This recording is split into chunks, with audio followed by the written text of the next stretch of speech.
Good evening, this is Craig Scott from Fight Talk. I am joined today by Miguel's gym boxer John Harding Jr. ahead of his long-awaited debut in the professional game on Saturday. John, how you doing, mate? Yeah, man, I'm good. I'm feeling great. I can't ready to just rock and roll and show my electricity in the boxing.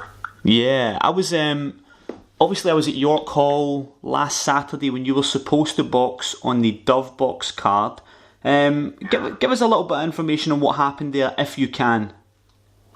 Well, situation, they had it down as a light heavyweight contest, which I'm a middleweight, super middleweight. I'm coming at super middleweight, and the geeks are coming in at torso 10, which was too heavy, and so fight didn't happen. Yeah. Now, obviously, you brought a lot of people along to that event, I believe. I've seen a lot of guys for the gym there. Chris Kongo, Isaac Chamberlain, all these boys were there as well. You made a bit of a speech in the ring. Tommy brought you in the ring and you gave a bit of a speech, which kind of set the place on fire a little bit. People were loving it. Yeah, man, that's what I like to do. That's the effect I like to have, man. I haven't come in the boxing game just to be a number. There's so many boxers across, London alone. I haven't come to be a number. I've come to stand out. And when I would use that term, that's what I thought I'd bring into it. Boxing as a form of entertainment, and I like to bring entertainment to that. I like to connect with my supporters, and it was nice that they came out and are willing to come this Saturday to see the electricity. Definitely. Well, it was obviously a fantastic atmosphere when you made your little speech in the ring. It was great, and I think obviously this Saturday you must be raring to go. How has the training been, mate? Has it been pretty intense for a first fight? Yeah, definitely, man. It has been intense, but as a member of the training non-stop over since last year, just non-stop, just training with the camp, alongside Isaac, Chris, Richard. Sparring with them as well, so learning, pushing each other, and it's just been, it's been at a point. I was watching Chris Kongo box, I was watching Isaac, I'm watching these guys, and I'm just waiting. I've just been waiting, just more or less just an eager for my turn now to really get in there. And the training camp has been immense. I had support from Joshua Buatsi. I had a good sparring with him. Isaac has helped me a lot. Chris Kongo. So all these elements that people have given me through the sparring just really helped me just to be that weapon in the ring. Yeah, I've seen obviously you had, as you mentioned, you had Joshua Buatsi down. You've obviously got Richard Riakpore is fighting this Saturday as well on the card. How did you end up at Miguel's? Because you're not a Brixton guy originally, are you? No, I'm up in the city of New Cross, which is Lucian Borough. How did I end up Miguel? It's a very good question.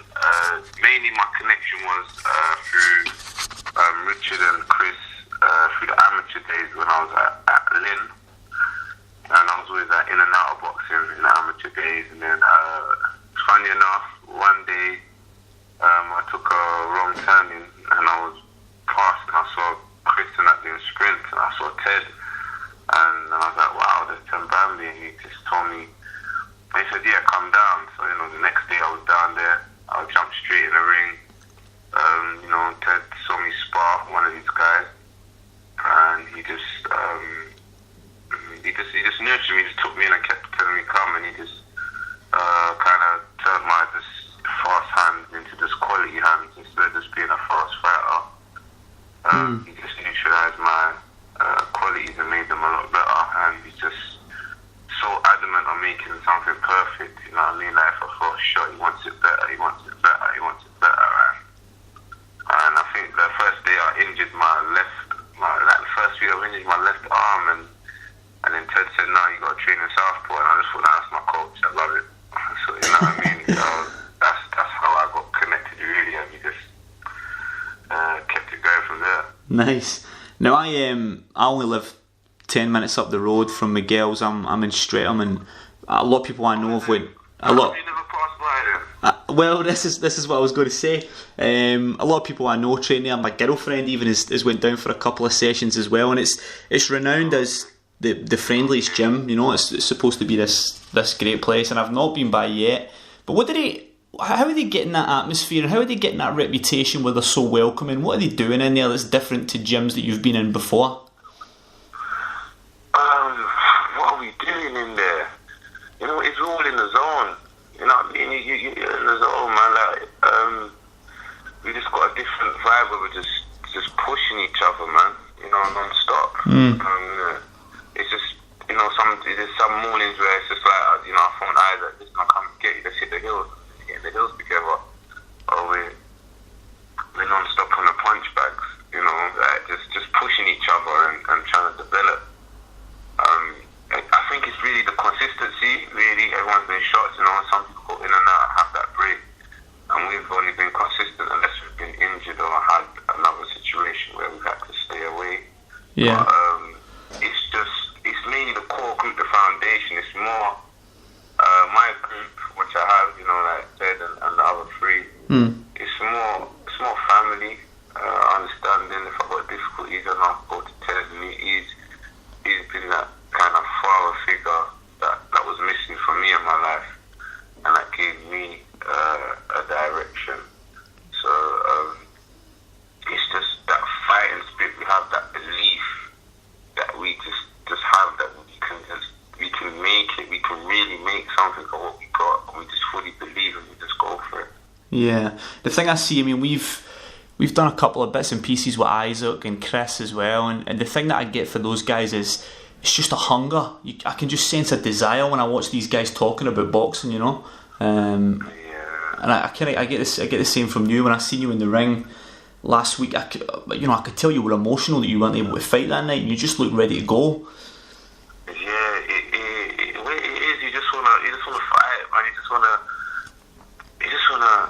How can I say? It's just like a lot of people have only seen me in Miguel's sparring. You know what I mean? You go and ask them, they'll tell you a lot about me. And it's like, no one's seen me actually in the ring. You've seen Chris. I spar many times with Chris. You see Richard. I spar Richard. You see Isaac. I spar Ted Foseman in the big boys. He knows I can handle myself with the big boys. But no one's actually seen me in the ring. So it's like, people are they want to see me. And it's just, I want to see myself. I want to be in there. I want to handle those nerves. I want to just really show what I can do. I want to express. I want to let my hands go and let people see what I can really do. And I know a lot of people are kind of shocked at the amount that came out, but the reason why the amount of people came out, because where I'm from, these things don't happen. People's names don't get big like that. People don't see these things. You know what I mean? We're from a place where we do something wrong, we get tattered our whole life for it. Yeah. And to see me actually, to make that big step is almost a big news in town, and it gives people hope. My thing is that I want people to see me and have hope and have thinking, oh, what shit, you know what, I'm in a situation, I can make it. You know what I mean? I get people that inbox me and say, how do you turn your life around like that? And I say, listen, all you need to do is just believe. And that's what I want people to do. I believe in myself, they believe in me, and I want them to believe in myself. So the main thing overall is that I want to inspire others through my life. Yeah. Well, obviously that's a massive thing, especially if in the area you're from, there's a lot of people struggling to achieve that. Now, before I came down to York Hall last week, I woke up, I think I was probably hungover, and I was looking at who was on the bill, and I seen Isaac and the boys were retweeting your poster, obviously, for the event.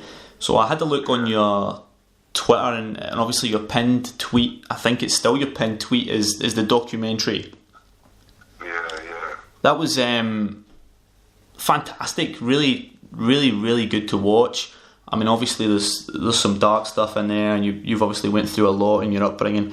How do you channel all of that stuff, and how do you focus that into positive energy? Is that just something inside you that makes you kind of focus that and get a bit of belief in yourself? I know where I've come from. I know I've come from, and I want it so bad, and my opponent is the door. So that's how I see it. And I don't want it to go back to that. Yeah. I've come here, and this is it. And boxing also becomes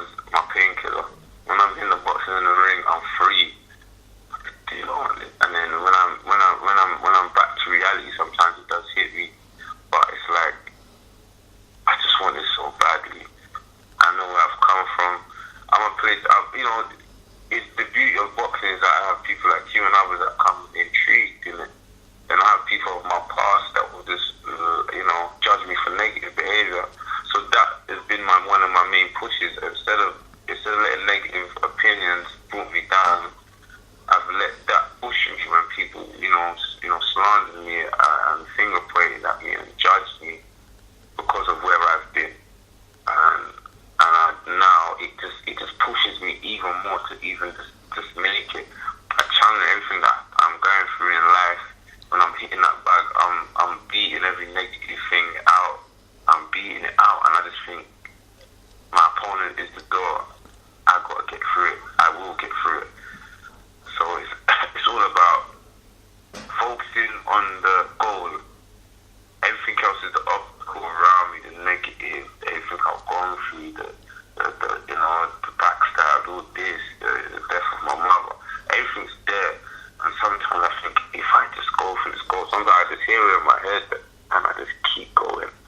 And that's the aim, is just to go at the goal. Sometimes, like my coach tells me, slow down, it's time to recover. So much I want to train intense, and it's like recover now, fight, recover. But my mental state is I want to just keep going. So I channel it in a way. I use the negative things I've gone through as a petrol fuel to keep going. Yeah, it's powerful stuff, and I think anybody who's listening to this who's not familiar with you or doesn't follow you on Twitter, I would say from my own point of view, I'd say everybody to get on that and watch that, because it's a beautifully shot piece as well. It's really well made, and it's very eye opening, and it's a good insight into how you view things nowadays. It's massive to sit and watch that. Really, really good bit of work. No, you're welcome. It's interesting. I was reading Johnny Tapia's book. I don't know if you're probably familiar with Johnny Tapia, but I read his book, and he obviously was a madman, to be fair. But he said the same sort of thing that you said. When he's in the ring, that's good. That's the comfortable place, and there's so many distractions. As soon as he steps out, as soon as he leaves the dressing room, everything else starts becoming a distraction and trying to lead him astray. So it's interesting to hear some similarities.